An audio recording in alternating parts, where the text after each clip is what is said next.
Prior to starting control panel removal, you must ensure all knobs are in the off position. Turn off the gas supply to your grill, turn off the master switch, and disconnect the power supply. Pull off all of the control knobs.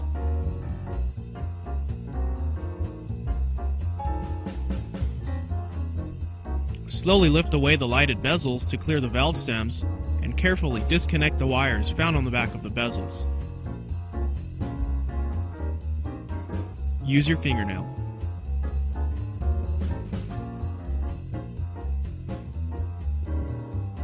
Once all knobs and bezels are removed, completely pull out the smoker drawer and drip tray.